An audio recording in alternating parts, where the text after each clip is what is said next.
Assalamualaikum warahmatullahi wabarakatuh. Perkenalkan, nama saya Ildawati Herman selaku moderator dari kelompok 2 Konstitusi Singapura kelas 2B Sekolah Tinggi Ilmu Hukum Amsir Kota Parepare. Pada video kali ini mencakup penjelasan tentang bagaimana sejarah sistem pemerintahan Singapura, keadaan politik negara Singapura, dan konstitusi seperti apa yang dipakai oleh Singapura. Sejarah terbentuknya negara Singapura. Pada zaman dulu, meskipun catatan sejarah awal Singapura masih belum dapat dipastikan keabsahannya, satu catatan dari bangsa Tionghoa pada abad ketiga menyebutnya sebagai Pulau Chung, yang merujuk Pulau Ujong, yang berarti pulau di ujung semenanjung dalam bahasa Melayu. Kemudian kota ini disebut sebagai Temasak atau kota laut, ketika permukiman pertama didirikan pada tahun 1298 sampai 1299 sesudah Masehi. Pada abad ke-14, pulau kecil berlokasi strategis ini mendapatkan julukan baru. Menurut legenda, Sang Nila Utama, seorang pangeran dari Palembang, ibu kota kerajaan Sriwijaya, sedang berburu ketika ia melihat seekor hewan yang tak pernah ia lihat sebelumnya. Menganggap ini pertanda yang bagus. Beliau kemudian mendirikan kota di mana hewan itu ditemukan dan menamainya Kota Singa atau Singapura, yang diambil dari bahasa Sanskerta, Simha atau singa dan pura yang berarti kota.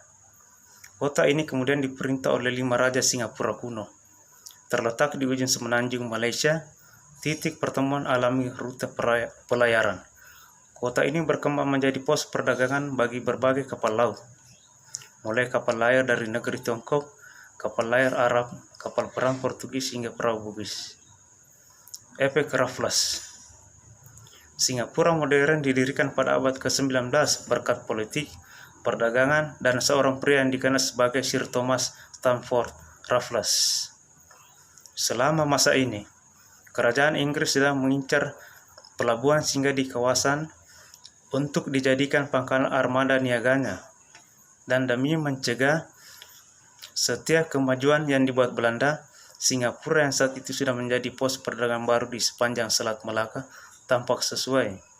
Raffles yang saat itu menjabat Letnan Gubernur Bencoolen, sekarang Bengkulu, di Sumatera, mendarat di Singapura pada 29 Januari 1819. Menyadari besarnya potensi pulau yang tertutup rawa ini, ia pun membantu untuk melakukan perundingan dengan penguasa setempat dan menjadikan Singapura sebagai pos perdagangan.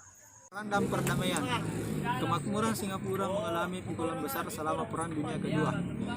Ketika pulau ini diserang oleh Jepang pada 8 Desember 1941, penjajah tiba dari utara mengacaukan para komandan militer Inggris yang mengira serangan laut akan dilancarkan dari sisi selatan.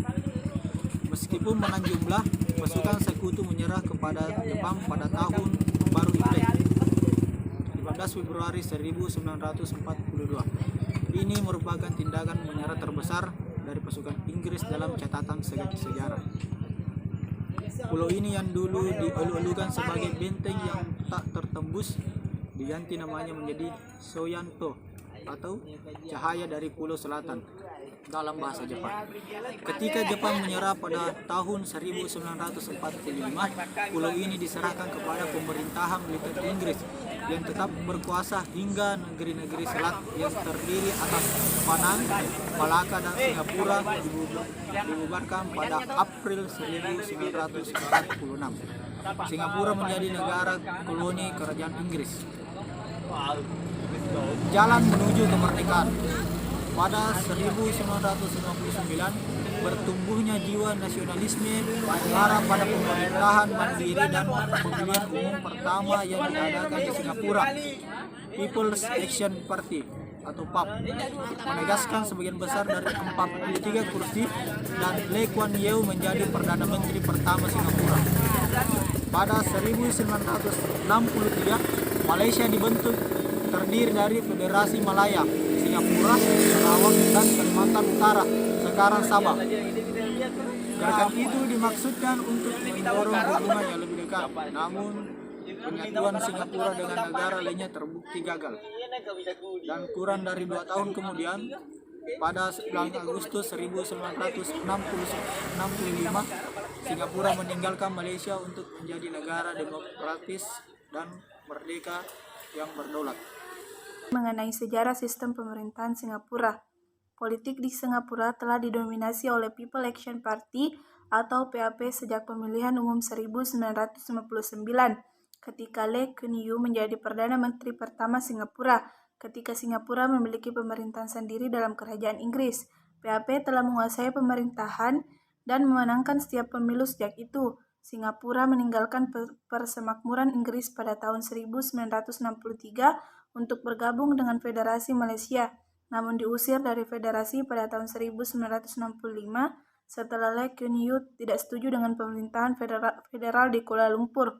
Analisa dari politik luar negeri dan beberapa partai oposisi termasuk Workers' Party of Singapore dan Singapore Democratic Party atau SDP berpendapat bahwa Singapura secara de facto merupakan negara dengan satu partai. Economist Intelligence Unit mengklasifikasikan Singapura sebagai negara hibrid dengan elemen otoriter dan demokratis. Freedom House tidak menganggap Singapura sebagai negara demokrasi elektoral dan mengkategorikan Singapura sebagai tidak sepenuhnya bebas. Reporters Without Borders menempatkan Singapura di peringkat 140 dan dari 167 negara dalam Indeks Kebebasan Pers 2005. Hal tersebut membuat PAP dituduh telah mempekerjakan penyensor, pengsekongkolan, dan pengajuan gugatan perdata terhadap oposisi atas pencemaran nama baik atau fitnah untuk menghambat keberhasilan mereka. Beberapa mantan dan anggota oposisi seperti Francis Saus, JB Jeyeretnam, dan Chee Soon Juan menganggap pengadilan Singapura menguntungkan pemerintahan dan PAP karena kurangnya pemisahan kekuasaan. Namun ada 3 kasus di mana pemimpin oposisi Chiam See Tong menggugat Menteri PAP atas pencemaran nama baik. Sistem pemerintahan di Singapura mirip dengan Inggris. Presiden ibaratkan Ratu Inggris yang hanya sebagai jabatan senominal atau formalitas. Namun presiden diberi kehormatan sebagai pemegang keputusan kunci di Singapura. Dalam sistem politik Singapura, Perdana Menteri adalah pemegang kekuasaan pemerintahan, sama persis dengan apa yang terjadi pada masa pemerintahan Inggris. Parlemen Singapura. Parlemen Singapura adalah penguasa legislatif di Singapura dengan presiden sebagai kepala. Sebelum merdeka pada tahun 1965 disebut sebagai majelis legislatif. Saat ini parlemen terdiri dari 87 anggota. Parlemen dengan masa jabatan 5 tahun, setelah itu pemilihan umum diselenggarakan dalam waktu 3 bulan sebelum pembubaran parlemen. Konstitusi Singapura adalah hukum tertinggi di Singapura.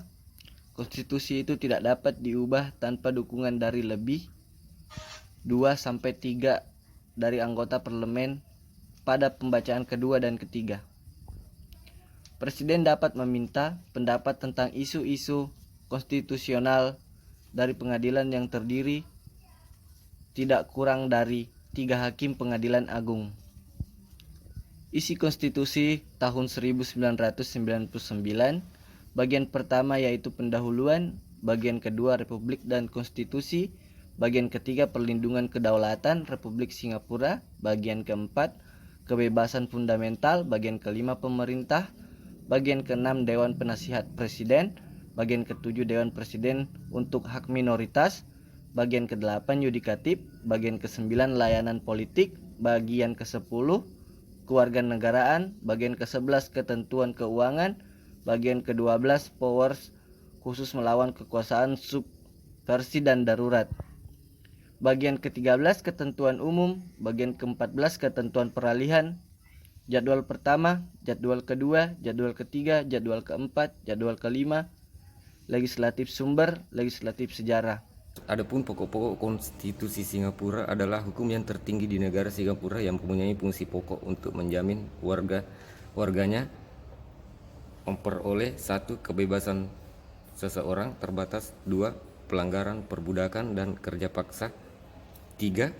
Perlindungan yang sama, 4. Larangan pembuangan dan kebebasan bergerak, 5. Kebebasan berbicara, berkumpul, dan berserikat atau terbatas.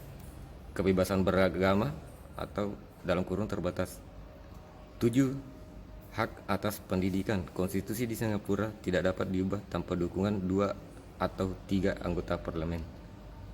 Adapun kesimpulan dari materi yang kami bahas tadi mengenai sejarah sistem pemerintahan negara Singapura, yaitu dimulai ketika politik di Singapura telah didominasi oleh People Action Party atau PAP sejak pemilihan umum pada tahun 1959,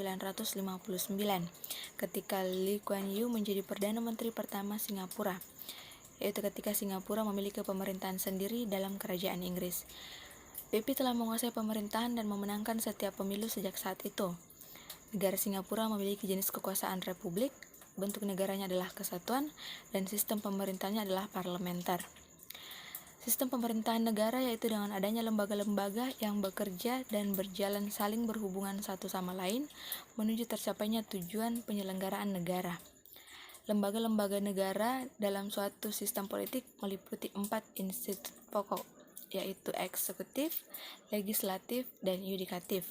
Selain itu, terdapat pula lembaga lain atau unsur lain seperti parlemen, pemilih, dan dewan menteri.